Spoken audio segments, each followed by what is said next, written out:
Today, veterans from our church community will be presenting to you not only a salute to veterans, but also take a closer, more personal look at subjects relating to war and military service in a series of readings. So I am Aaron Fogelman, a veteran of the U.S. Army, and I would like to welcome you to our service. Okay, so what do we mean by military service and our lives? That's the theme for this year. From the military perspective, the point is to make service attractive for people like us so we will join. They need people to defend, to fight. But what did it mean to us? How did it impact our lives? We were thrown into difficult situations in faraway places, often under incredible pressure, even in peacetime. And it's hard to explain it to others. How much do they want to hear? I can remember after Vietnam, they didn't want to hear very much at all. But sometimes they do want to hear, like now. And we are very happy and thankful for this opportunity to come and talk to you about it. We should never lose sight of the larger picture and maintain a critical stance when assessing the military's role in our society and history. It has not always been positive, but there is a reason why people like us keep joining. Service offers something for many people, and for some it offers a lot. Among other things, it can be a way out or a way up, in peacetime and even in wartime up to a point. Good morning. I'm Chris Benchoff, a veteran of the United States Army. In June 1995, I reported to the United States Military Academy at West Point, New York. And that day, I met Tomasz Kowalik, a Polish exchange cadet who was assigned to my squad. I would go on to meet cadets from all 50 states and other countries, including Turkey and Cambodia. I learned that my viewpoint was so very limited and simply one of many diverse perspectives. Despite our differences, we were able to come together and collaborate on our common missions like schoolwork, intramurals, and the dreaded room and uniform inspections. After 4 years of college and the Army, mixed together in a uniquely painful way, I graduated and was commissioned as second lieutenant in the Army Corps of Engineers. The Army gave me an education unlike any other, and I was exposed to different people and new cultures that have shaped my view of the world today. After graduation, I reported for the Engineer Officer Basic Course at Fort Leonard Wood, Missouri. There I had the privilege to work together with new lieutenants from various ROTC programs and also 4 foreign officers. 2 came from the United Arab Emirates, 1 from Uganda, and then there was Dmitry Krylov from Ukraine. It was a unique opportunity to train together with allied officers and learn even more viewpoints of the world. We were all unique, but so similar in how we worked together on common tasks and suffered together through the trials of engineer training. I truly began to see how people are so very alike, despite our different backgrounds. After that basic course, I headed to Baumholder, Germany to serve in the 40th Engineer Battalion. I had an opportunity to work with so many soldiers from different backgrounds, and even some from other countries. One of my soldiers, Wilmer Massanet, was actually a Spanish national, serving in our army with the hope of becoming an American citizen. Other soldiers, they had joined because of the lack of jobs back home. Still others had complicated situations and had joined the Army instead of going to jail. No matter their reason for joining, we were all serving together overseas, and we found a way to accomplish our missions together. In Germany, I learned so much about myself, but also so much about how the United States is just one part of the world. By leaving my homeland, I was able to see things in a new light, one of an outsider from Europe looking in. It's a different world when you can go an hour away and be in a new country speaking a foreign language.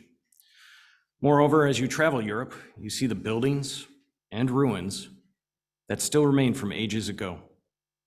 We lack that perspective here. You see a land where people know what it's like to experience war on their own soil. The Europeans still know what it's like to suffer the horrors of combat and then have to rebuild cities, lives, civilization. So many of my fellow Americans that desire war have no concept of what it's like. Others feel we shouldn't get involved with conflict elsewhere, but sometimes it is our assistance that will turn the tide.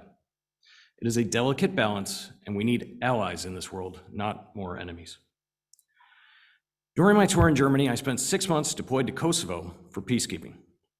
Kosovo had been seeking independence from Serbia, and the region had been broken into multiple sectors protected by different NATO countries. Surprisingly, a contingent of Russian soldiers were assigned to operate in our sector. The people I saw in Kosovo were surviving without windows or roofs on their houses. Running water was not common in most of the areas I visited. Bombings had left the land in tatters. Of course, their fighting had spanned generations, with atrocities committed by each side of the conflict, Kosovars from both ethnic Albanian and ethnic Serbian groups. The wounds ran deep and would not heal anytime soon. Perhaps only with a forced peace and a rebuilt economy, maybe they would stop fighting, at least on the battlefield. Despite growing up in this area, it took my deployment to Kosovo to learn a sad lesson that many Chicagoans know all too well. When you have nothing, you have nothing to lose. I began to understand why the Kosovars fought and saw that only our peacekeeping would let the time pass for the wounds to begin to heal. Perhaps we can also mend our wounded communities closer to home someday. Well, in Kosovo, I was actually tasked to go to support that Russian platoon operating in our sector, helping them fortify their position with barbed wire and sandbags. As a child of the Cold War, I had never imagined working together with any Russians, especially those in the army. I found that their soldiers were a lot like ours. Their unit leader had fought in Afghanistan way back when and didn't love the army, but found it hard to beat a steady paycheck and somewhat decent food. He didn't have much to look forward back home. As I ponder the situation in Ukraine today, I remember Dmitry Krylov and pray that he is safe. I recall the Russian unit leader and question how many of today's Russian soldiers fight because they have nothing else back home. I wonder if some of their leaders had learned anything from history, and I hope that our future can be peaceful. I have learned so much from my service that I truly believe has made me a better person. But more importantly, I've seen what can be achieved when we work together. I know that people are basically the same, no matter their homeland. I've worked with these different sides, and I know that cooperation and harmony are possible. I'm hopeful that we will see such peaceful coexistence in the future. Good morning, I'm Tracy McFadden. After graduating from Michigan State University, I had a dream that I might fly big jets. I joined the Air Force, and my dream became a reality. I served as a pilot on active duty in the U.S. Air Force for 7.5 years. I was an aircraft commander, instructor pilot, and flight examiner in the KC-135 refueling aircraft in worldwide refueling operations. I also spent 3 years in the Air Force Reserves as an aircraft commander on the C-130 cargo aircraft, serving in Operation Desert Shield in the first Gulf War. 3 other things stand out for me, what I gained from military service. 1, I learned how to be a leader. And 2, I got a master's degree in human resource management, which was primarily paid for by the military, which was very nice. However, in that vein, the on-base coordinator for the master's program was a cute young blonde named Kathy. So I guess you could say the Air Force provided me with the woman of my dreams as well. My dad was a Marine, and his brothers served in the Army and the Navy. My mother's brothers all served in the Army, and as many of you may remember, I spoke during a previous Fed service about my mother's brother, Bill, who served 3 tours in Vietnam but was shot down and killed in a spotter plane. I come from a long line of relatives who volunteered to serve in the military. However, my parents were very much opposed to the Vietnam War for many reasons. Our family attended many anti-war demonstrations in the 60s in Detroit, New York, Washington, D.C. A collage of buttons that I collected during this period is on display in the common room. My parents, as well as myself, were extremely worried about the possibility of me getting drafted and potentially being killed in what we believed was an unjust war. Fortunately for me, I turned 18 in 1973, the year the draft was ended, so I never had to face the possibility of going to Vietnam. Now, between 1964 and 1973, the U.S. military drafted 2.2 million American men to serve in the Vietnam War. An estimated 500,000 people avoided the draft. Now, people could avoid the draft in a variety of ways, such as being a conscientious objector, getting a college deferment, making up a health condition, pretending to be a homosexual, holding an essential civilian job, fleeing to Canada, and also men who had families who depended on them for their livelihood were given a lower draft priority. Let's fast forward to today. The draft in Russia has recently gained a lot of international attention, as I'm sure you're quite aware. Russian President Putin recently announced a call-up that could result in drafting 300,000 civilians into military service for the war in Ukraine. And this draft has caused a mass exodus of hundreds of thousands of Russians out of the country to avoid being drafted into the Russian army. So this brings us to an important question. What do you do when you feel that fighting in an unjust war is against your values? What do you do when you don't want to risk your life for a cause you don't support? How do you feel when a friend or a relative serves in a war and gets killed and you did not serve? Most of the time when we think about war, we consider how it affects those served. However, war touches everyone. Today, I want to tell you a story of one man who dodged the draft during the Vietnam era and how it affected the rest of his life. This man had friends who were drafted and went to Vietnam. Many people he knew did not return. He said, I quote, "I had some friends, very close friends of mine, guys who went and died, guys who came home in wheelchairs, and then I didn't go. I was a stone cold draft dodger. I carried out everything in the draft dodger's textbook." His decision was something he struggled to come to terms with for much of his life. He spoke about his childhood and his relationship with his father. And I'm just going to be quoting him here to give you an idea, feel kind of for the 60s, because there was a lot of conflict about this war. He said, "When I was growing up, me and my dad used to go at it all the time, over almost anything. And I used to have really long hair, way down past my shoulders. I was 17 or 18, oh man, he used to hate it. And we'd get to where we'd fight so much that I'd spend a lot of time out of the house. And finally, I'd get up the nerve to go home, and I'd stand there in the driveway, and he'd be waiting for me in the kitchen. And I'd tuck my hair down under my collar, and I'd walk in, and he'd call me back to sit down with him. And the first thing he'd always ask me was, what did I think I was doing with myself? And the worst part about it, I could never explain it to him. I remember I got into a motorcycle accident once, and I was laid up in bed, and he had a barber come and cut off my hair. And man, I can remember telling him I hated him, and that I would never, ever forget it. And he used to tell me, man, I can't wait till the Army gets you. When the Army gets you, they're going to make a man out of you. They're going to cut off all that hair, and they're going to make a man out of you. And this was in, I guess, 68. And there was a lot of guys from the neighborhood going to Vietnam. I remember a friend of mine coming over to my house with his Marine uniform on and saying that he was going, and he didn't know where it was. And a lot of guys went, and a lot of guys didn't come back. And the lot that did come back weren't the same anymore. I remember the day I got my draft notice. I hid it from my folks. And 3 days before my physical, me and my friends, we went out and we stayed up all night. And we got on the bus to go that morning, and man, we were all so scared. And I went and I failed. And then I came home.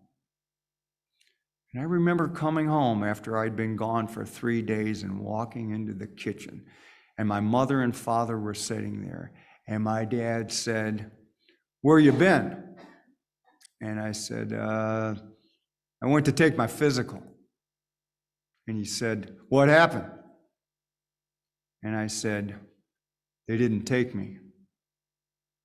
And he said, "That's good." In a 1984 magazine interview, this man said, "I got a 4F. I had a brain concussion from a motorcycle accident when I was 17. Plus, I did the basic 60s rag, filling out the forms all crazy, not taking the test. And when I was 19, I wasn't ready to be that generous with my life. I was called for induction, and when I got on the bus to take my physical, I thought one thing: I ain't going. I tried to go to college, and I didn't really fit in. I went to a real narrow-minded school where people gave me a lot of trouble, and I was hounded off campus. I just looked different and acted different, so I left school. And I remember being on that bus, me and a couple of friends, and the rest of the bus was probably 60, 70% black guys from Ashbury Park. And I remember thinking, like, what makes my life or my friends' lives more expendable than that of somebody who's going to school? It didn't seem right. In a 2021 magazine article, it described his internal struggle. Living with the consequences of his actions as a teenager has been a double-edged sword. On the one hand, he avoided fighting a war he didn't want to play a part in, and it helped spark his music career. However, he's had to live with the guilt of someone else taking his place and potentially dying. He said his decision was something that he needed to be reckoned with, something that needed to be reckoned with, and something that he felt he had to come to terms with. He needed to sing about it. This man has written many anti-war songs and many songs honoring and paying tribute to our veterans. He sold more than 150 million albums or records worldwide and more than 64 million albums in the United States, making him one of the world's best-selling music artists. He's won 20 Grammy Awards and is ranked number 23 on Rolling Stone's list of the greatest artists of all time. Who is this artist? That is Bruce Springsteen. Okay, now I'm going to present a reading, a story about what peacetime and military service can do to change the life of an individual in mostly positive ways, and the accompanying vulnerabilities due to the limits of peace. When 17 years old, I was alone, facing poverty and uncertainty, trying to get to college to study history, but not knowing how to get there. After a long time, I finally made it, and while there, discovered Army ROTC. In the second year, I received a scholarship, which, along with other scholarships, meant that I could fully devote my time to studies of history and languages, and to having a lot of fun, which I did. And I only had to work in the summertime. And I did not have to worry about employment thereafter. I knew where I was going. I began this journey about 2 years after the war had ended, during the so-called Vietnam syndrome, and bewildered friends and family laughed at me. The Army, but you're so smart. History, you'll never get a job. But I wanted to travel and experience many things in life before doing whatever I might do next. And I needed to sort things out. And travel I did. Training in Oklahoma, Kentucky, Kansas, and Georgia, and then assignment in Germany. I worked for years in Germany, accumulated some money, had fascinating and valuable experiences working with large numbers of people, goods worth a lot of money, and getting things done under pressure. Work was very hard and intense, and I and others were asked to do unbelievable things with little or no training and experience. But I also learned the language, geography, and culture of Germany very well and applied it at work. Later work as a college professor at worst seemed relatively easy compared to this. I was dealing with large amounts of work and multitasking, and they were familiar. So was staying calm when things were not going well, working with office staff and materials, dealing with difficult and good students. They don't teach you these things at PhD school. The best part in the Army in Germany was landing a position doing liaison work with German civilian and military officials. It was interesting and important work, and to me, it was relatively easy. I flourished at it because I had studied history and languages in college. One day, while colleagues were slogging it away for 12 hours in dreadful garrison duty, I was in the German countryside, driving around in my Mercedes in civilian clothes, all expenses paid, eating and drinking the best beer in the world, talking to German officials to prepare for the next major field exercise. I was driving home in the evening on the Autobahn, pulled into a rest stop to eat and to get some gas, and I thought about my friends in Oklahoma who had tried to talk me out of this. I thought about what they were doing, and then I just began laughing out loud. I was right where I wanted to be, and things were going pretty well. In the Army, I gained these experiences and time to sort things out with what I really wanted to do in life. While there, I flew to Oxford, England on leave. You could do that in those days. I think you still can. You could fly anywhere in the world for $10. Just get on an Air Force hop where there was some space, and you could do that. That was a pretty good deal. At Oxford, a professor convinced me to go to graduate school in history. So after a few years, I got out and I did it. It might seem like there's a mercenary element to this story, but there wasn't. It wasn't, because I believed in something. That was part of the motivation. To this day, I believe that my service in Germany in the 1980s contributed at least a little bit to ending the Cold War peacefully in Europe in 1989. All this moving up happened in peacetime between Vietnam and all the later wars in the Persian Gulf and Afghanistan. But there were limits to this peace.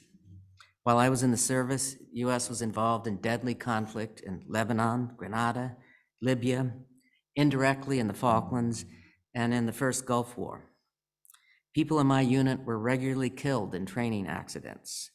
President Reagan's reckless armaments push in Germany heightened the threat of nuclear holocaust and sparked massive German resistance during the so-called hot autumns. We were vulnerable and we knew it. In fact, whenever we went out into the field and were going to all these efforts, sometimes we'd just stop and say, why are we doing this? If the balloon goes up, we all know what to do. You stick your head between your legs and kiss your ass goodbye. But in fact, the Cold War brought a strange peace to Europe. Deterrence worked, and war broke out in Europe after 1989. During this time, opportunities for individuals to move up, experience, and serve were real, and that is one of the reasons why people keep joining the service, now, again, in peacetime. But the threat is also always there. And the notions that others with wealth and power are attracting the most vulnerable is indeed a sobering thought. But I and others made our own decisions with our own motives, and often, for the most part, came out pretty well for it. Thank you. But I joined the Army when I was 17 years old. Like many young people, I had the desire to see and experience more of the world, and I needed a way to help pay for my higher education. Plus, for me, joining the military was a way to give back to the United States. Just 10 years before, I had arrived with my family as political refugees from Cuba. The U.S. welcomed us in, and many people worked to make our transition easier. I wanted to do something to show my appreciation, and joining the Army, that was it. As on active duty for 4 years, 1978 to 1982, thankfully, during that time, the U.S. was not involved in any major military efforts. I was stationed in Fort Polk, Louisiana, where I met my wonderful wife, Sherry, and I spent my last year of active duty in Bamberg, Germany, having almost as much fun as Chris and Aaron did. While in Germany, I had the opportunity to travel and visit several European countries. After being discharged from active duty, I immediately joined the Army Reserve. Giving 1 weekend a month and 2 weeks in the summer was an obligation I could happily fulfill. All was well for many years. Then, in August 1990, Saddam Hussein invaded Kuwait. A few short days later, early on a Saturday morning, I received a call from my commanding officer that our reserve unit was being activated and we were to report to Fort Stewart, Georgia in a matter of days. My wife, Sherry, was 7.5 months pregnant with our first and only child at the time. This activation could not have occurred at a worse time, but I wasn't given a choice. We had 3 days to write our wills, establish power of attorney, and otherwise get our affairs in order. That Thursday, the 3220th U.S. Army Garrison was deployed to Fort Stewart, and I left my pregnant wife behind, not knowing how long I would be away. The 3220th U.S. Army Garrison was the first reserve unit in the United States to be activated for Operations Desert Shield, Desert Storm, also known as the Gulf War. Our job was to run Fort Stewart as the 24th Infantry Division was deployed to Kuwait. In addition, we trained Reserve and National Guard units in preparation for deployment and coordinated and executed the movement of soldiers, equipment, and vehicles to the Gulf. During my deployment, our garrison remained at Fort Stewart, Georgia. I lived in South Florida at the time, so I had the advantage of visiting home twice during my activation. October 8th, 1990 was Columbus Day and a federal holiday, so I chose to head home for that long weekend. Our daughter, Megan, was born on Monday, October 8th. She waited for me to get there. Her birth was one of the most thrilling events of my life, and I will always be grateful that I was present. However, a week later, I returned to Fort Stewart and didn't see my baby daughter again until she was 9 months old. I had missed almost her entire infancy, and my wife was left alone to juggle a career and single parenthood. This is not what we had planned. My deployment was over in June 1991, and I returned home, but things were different. Much had changed while I was away.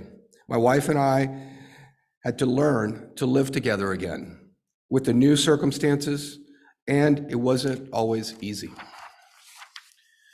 During my deployment, my wife worked with the family support group. She was one of the few who was recognized with the Commander's Medal for Community Service, and I was extremely proud. I left the Army a few years later when my family and I moved to Mexico City. I had paid my debt. I had given back to this great country. One cannot fully appreciate the sacrifice and hardship often endured by soldiers and their families. For me, it was an honor to serve my country, but it came at a cost. However, I and my family were able to go on. Think about those who paid the ultimate price, those who never got to come home. Their families will never be the same. Thank you.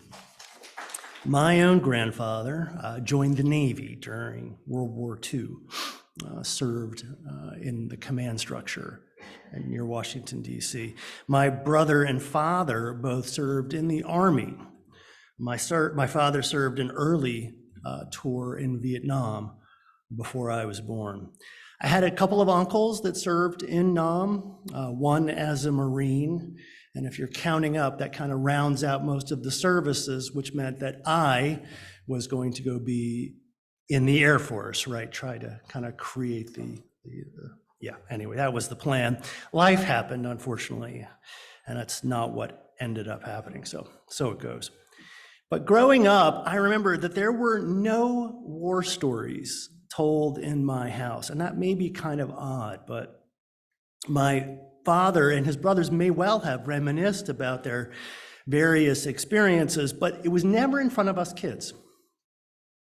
I like to believe that they were satisfied with what they'd done. Maybe they weren't exactly proud, but these calm and competent men are what I remember about military life. What I was told, because I did ask, was that it was impossible to understand what military service is like unless you've done it. I'm also told that, in addition, that this knowledge, this is something that the rest of us should not know, at least not fully, and that's kind of the point. This sacrifice, their sacrifice, should really be only something that the rest of us can intuit, maybe infer, or something we can grasp after, and that's it. We can be inspired, and maybe that's enough, because that can be, maybe that is what service means. And that fact, at least in part, is why our gratitude is owed. Now, I want to offer this also. No military person I have ever met believes that a militarized society is a good thing. Most of us dream, our dream of a life, the way our lives are, the way our lives could be. We all, I think, hope for a day when a military is unnecessary. But until that day, this life that we get to enjoy, this work of life, liberty, and the pursuit of happiness, this long arc towards justice, equity, and peace, that is something that nearly every American, in uniform and out, wants to preserve and cherish and celebrate. And that is worth celebrating, worth remembering, worth holding, I think. And so it is that in our collective journey, our family, friends, and neighbors who have served in the U.S. Armed Forces, our veterans, are very much worthy of our respect, our gratitude, and our thanks. And that is, at least in part, what today is all about.